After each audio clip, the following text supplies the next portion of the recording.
the Byrna SD non-lethal launcher.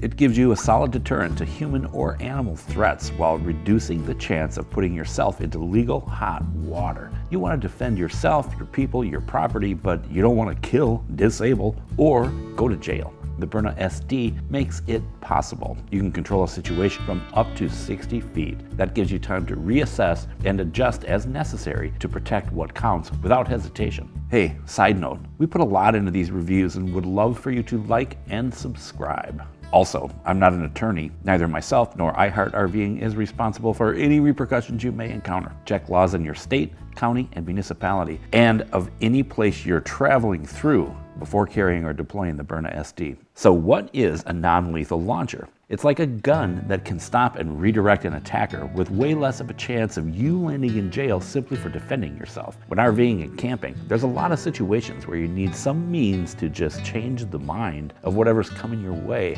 Byrna launchers use CO2 cartridges to send 68 caliber projectiles at the target, so there's no explosives involved, which means, in the eyes of the federal government, you're not using a firearm. Say some ornery camper comes wandering through your site late at night, or you're out on a hike and an animal decides to get up in your business. Like I said in my earlier video, I've had a turkey charge me on a hiking trail, and that was in the city. Her babies were off to the side of the path, and she was not happy with me being there. I would have been a lot more happy with the Byrna SD at my side. You can see the damage it can do to this paper turkey, but again, probably wouldn't actually kill the bird, it would just get it to change its mind. That being said, the SD looks and feels as solid as a real gun, and this one is orange, so it's clearly not a legit pistol, which can save you some trouble if a situation arises. It comes in a great case with CO2 cartridges, a variety of projectiles, a second clip that you can keep loaded for easy deployment, and a cool little Byrna medallion. There's also room for the instruction manual, which shows you how to use the Allen wrench on the clip itself to load a new CO2 cartridge. You'll get 15 to 20 solid shots off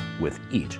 And what I love most is that you can put a new cartridge in, load the clip, and the launcher is set. The patented first shot pull pierce technology means it's always ready to use. Leave it in a nightstand, glove box, or by your front door for days, weeks, months, or longer, and it will fire on the first pull of the trigger.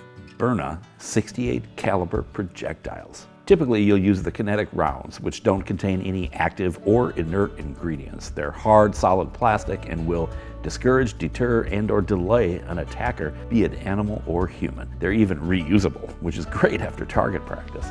Leveling up, the all-natural pepper projectiles are some of the most powerful on the market. Talk about stopping an attacker in their tracks. Hit them with a couple of the kinetic rounds, then in the clip have the last 2 rounds be pepper. That'll make just about anyone, or just about any animal, think twice. It'll cause burning to the throat, wheezing, gasping, gagging, dry cough, everything you'd expect from a pepper deterrent, and it works.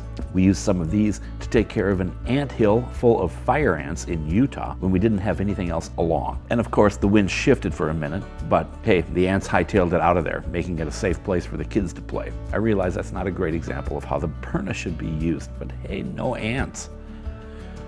The Byrna Max projectiles are even more powerful, launching a dry pepper and tear gas blend. That'll get the job done. Just check local ordinances to see if the tear gas blend is legal. Byrna also offers eco projectiles, which I really love for target practice or for taking on hikes and using in the outdoors. They don't fly as straight and frankly don't do as much damage, but they are very friendly to the environment.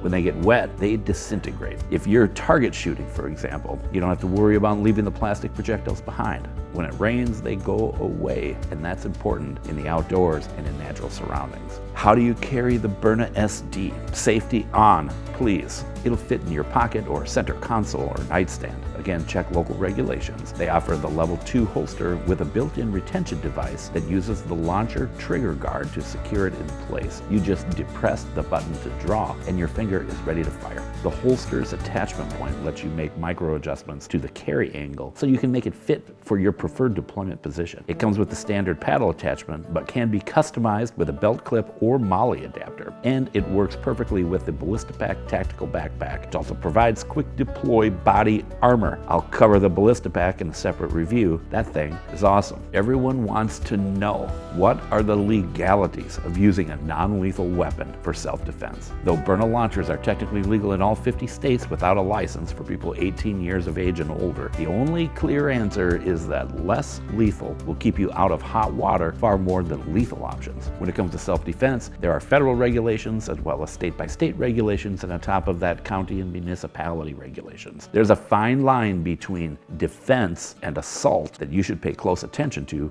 wherever you're at. I spoke with Kelly Keegan of the Keegan Law Office to find some clarity. Let's hear Kelly talk about self-defense in her own words. The problem with self-defense is that it's very, very, very fact-specific. There are three main principles that people have to honor and live by in Minnesota.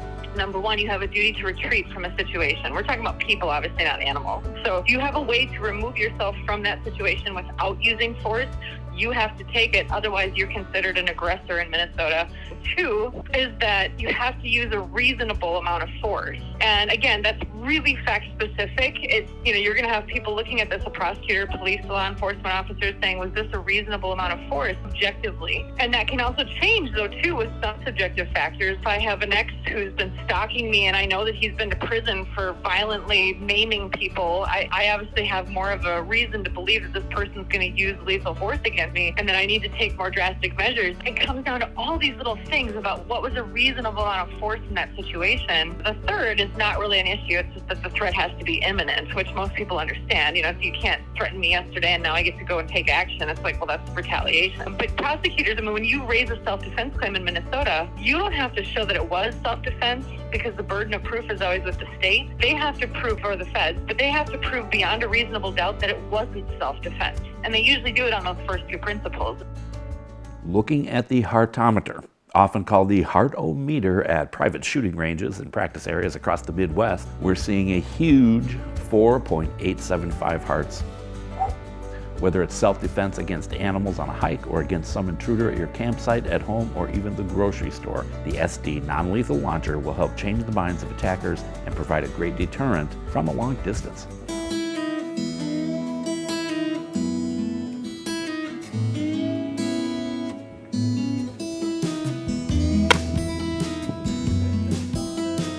Shout out to Byrna for supplying us with the SD launcher and other accessories to put their stuff through the paces. I love the SD, and I feel safer with it in my hands, knowing that I can do some damage without causing a perpetrator to face the ultimate price, which means me not spending time in jail just for protecting myself and my family.